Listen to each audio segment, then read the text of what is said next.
말씀은 마태복음 13장 말씀입니다. 오늘 13장은 그날로 시작하고 있는데 여기에 그날은 어떤 날인가 하면 12장 마지막 부분에 누가 내 동생이며 내 어머니냐라고 하신 질문에 대해서 예수님이 이렇게 대답하시죠. 누구든지 하늘에 계신 내 아버지 뜻대로 하는 자가 내 형제요 자매요 어머니라 하시더라 라고 말씀하신 것입니다. 다시 말해 무리들에게 하나님께서 자신의 아버지시며 그분의 뜻을 깨달아 행하고자 하는 자신의 제자들이 하나님을 한 아버지로 모신 참 하늘의 가족임을 간접적으로 드러내신 바로 그날에 예수님께서 비유로 말씀하신 것이죠. 왜 주님은 비유로 말씀하고 계실까요?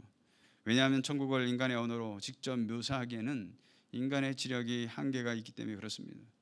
예수님께서는 팔레스타인에 친숙한 이 생활 풍경을 소재로 천국의 특성과 그 도래 과정에 관해서 가르치고자 하셨던 것이죠. 천국 혹은 하나님 나라는 하나님의 은혜의 통치가 미치는 영역인 것입니다. 이러한 천국은 영적인 것이요 실제로 천국이 육적으로 실현된 것은 아니었습니다. 천국의 육적인 실현은 이 세상 끝난 날 새롭게 형성될 새 하늘과 새 땅에서 이루어지게 되는 것이죠. 그러한 의미에서 천국은 이미 임했으나 아직 임한 것이 아니라는 것이, 다시 말해 이미와 아직 사이에 우리가 살아가고 있는 것입니다. 따라서 13장에서 천국 비유는 현재적 천국과 미래적 천국에 관한 내용을 모두 포함하고 있기 때문에 본 천국 비유는 천국 도래 과정에 대한 비유라고 하는 것이 정확한 표현이라고 할 수 있습니다. 뿐만 아니라 비유를 사용하신 것은 또 이중적인 목적, 즉 천국의 비밀을 드러내기 위한 것뿐만 아니라 반대로 감추기 위한 목적도 가지고 있었다는 것이죠. 이는 예수께서 사용하신 비유가 제자들에겐 더 깊은 깨달음을 주는 것이지만 바리새인들과 같이 예수님의 말씀에 트집만을 잡고자 하는 대적들은 눈으로 보고도 귀로 들어도 도무지 이해할 수 없는 수수께끼와 같았다라는 것이죠. 그래서 14절에 너희가 듣기는 들어도 깨닫지 못할 것이요 보기는 보아도 알지 못하리라 라고 말씀하고 있는 것이죠. 그렇다면 제자들에게 천국의 비밀을 더욱 잘 깨닫도록 베풀어졌던 이 비유가 왜 예수를 거부하는 자들에게 오히려 그들의 눈과 귀를 막는 작용을 하게 되었을까요?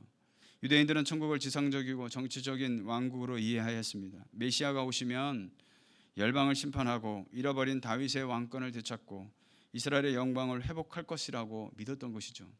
물론 구약의 예언대로 메시아는 심판의 주요 왕으로서 이스라엘을 회복할 자로 묘사된 것은 사실이지만 유대인들의 문제는 이것을 민족 이기주의의 관점에서 이해한 것이 문제였다라는 것이죠. 왜냐하면 메시아는 단지 한 민족의 왕이실 뿐만 아니라 온 세상의 왕이셨으며 그의 심판에는 이스라엘에 대한 심판도 포함되어 있고 회복도 한 민족인 이스라엘만이 아니라 신약의 교회인 영적 이스라엘을 다 포함하고 있기 때문에 그렇습니다. 메시아의 궁극적 심판은 세상의 종말에 이루어질 사건이며 그 이전에 먼저 메시아는 인류의 구속사역을 완수하시기 위해서 종의 모습으로 오셔서 십자가에 죽으셔야만 했다는 것이죠. 그러므로 메시아와 그의 왕국을 이스라엘 민족만으로 이해했던 유대인들은 그 오신 예수가 너무나도 초라해 보이는 모습으로 오셨고 죄인들과 함께하는 예수님을 도무지 메시아로 받아들일 수가 없었던 것이죠. 그러다 보니 천국에 대한 이해에 있어서도 유대적인 고정관념에 사로잡혀 있는 그들로서는 천국에 관한 예수님의 비유가 혼란을 야기시킬 뿐이었다라는 것이죠. 3절 이하의 씨 뿌린 자의 비유에서 뿌려진 씨가 어디에 뿌려졌느냐에 따라 결실의 여부가 달라졌음을 알 수 있듯이 천국 복음이 각 개인의 복음에 대한 반응에 따라 임하는 것으로 제시되고 있음을 우리가 알 수가 있습니다. 먼저 길가에 떨어진 씨는 새들이 쉽게 먹을 수 있는 토양으로 말씀은 들었으나 깨닫지 못하는 자에게 악한 자가 그 뿌려진 씨를 빼앗아 갔다고 했습니다. 또 흙이 얇은 돌밭에 떨어진 씨는 흙이 깊지 아니하여 싹이 빨리 나왔으나 해가 돋은 후에 말라버리는 토양으로서 말씀을 듣고 즉시 기뻐하긴 하지만 그 말씀의 이해와 깨달음의 깊이를 더해주는 뿌리가 없다 보니까 환난과 핍박이 찾아오면 신앙을 버리는 자다라는 것이죠. 가시떨기 떨어진 씨는 어떻습니까? 그 씨가 자라기는 자라지만 가시로 인해 방해가 되어 성장을 멈추게 되는 토양으로서 말씀을 듣긴 하였지만 이 세상의 염려와 물질의 유혹이 영적 성장을 질식시킴으로써 결실을 맺지 못하는 토양이다라는 것이죠.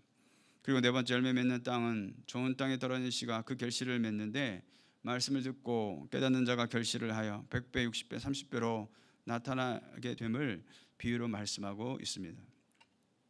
열매 맺지 못한 각각의 땅에도 그 씨가 떨어졌다는 것은 열매 맺지 못하는 사람들도 하늘나라의 말씀을 들었다는 것을 말해주는 것이기에 복음의 말씀을 듣는 자리에 있는 자는 중요하고 축복된 자리에 있다는 것이 분명한 사실이지만 그것만으로는 충분하지 않음을 분명히 보여주고 있는 것이죠. 천국 복음을 들었다면 그것을 깨닫고 열매 맺는 자리까지 나아가야 될 줄로 믿습니다. 비유에서도 나왔듯이 열매 맺지 못하게 하기 위해서 악한 자들의 방해와 환난이나 핍박의 환경, 세상의 염려와 죄의 유혹들이 결국에는 열매를 맺지 못하게 한다는 사실을 우리는 잊지 말아야 한다는 사실이죠. 24절 이하의 가라지 비유는 무엇을 말해주고 있습니까? 천국 백성들이 하나님의 추수 때까지는, 즉 세상 끝날까지는 세상 사람들과 함께 섞여 있게 됨을 말씀하고 있는 것이죠. 마치 추수 때에 다 자란 알곡과 가라지처럼 종말의 마지막 풀무불 심판 때에 하나님의 사람들과 마귀의 사람들이 온전히 구별될 뿐 아니라 마귀의 자녀들은 심판으로, 하나님의 자녀들은 그 아버지의 나라에서 영광을 함께 누리게 될 줄로 믿습니다. 30절 이하에서 겨자씨 비유와 누룩 비유에서는 유대인들은 천국이 큰 능력과 영광으로 시작될 것이므로 기대하였습니다. 그러나 겨자씨 비유와 누룩 비유는 천국은 처음에는 작고 하찮은 것에서 출발하여 점차 크고 위대하게 자라게 된 것을 말씀해 주고 있는 것이죠. 이 비유의 대상과 의도는 그 당시 예수님을 거절하는 자들에게 경고와 심판의 메시지를 주는 것이라고 할 수도 있지만 그 초점은 오히려 자신을 따르고 있는 또는 따라야 하는 제자들에게 더 비중을 두고 있습니다. 다시 말해 하늘나라에 속한 자녀들이 심판의 때까지 악한 마귀의 시험을 인내하고 이겨냄으로써 마지막 영광의 자리에 앉을 수 있는 이 세상에 이미 펼쳐진 하늘나라의 시작과 과정, 그리고 특히 그 마지막 때 펼쳐질 한 비밀을 드러냄에 있다라는 것이죠. 사랑하는 성도 여러분, 오늘 저와 여러분은 이러한 천국을 소망하며 살아가고 계십니까? 그렇다면 말씀을 깨닫는 것이 은혜요, 말씀 앞에 반응하며 살아가는 것이 복인 줄로 믿습니다. 그 말씀 앞에 순종하고 변화됨으로써 이미 우리 가운데 허락하신 천국을 오늘도 누리며 살아가는 저와 여러분 되시기를 주님의 이름으로 축원을 드리겠습니다.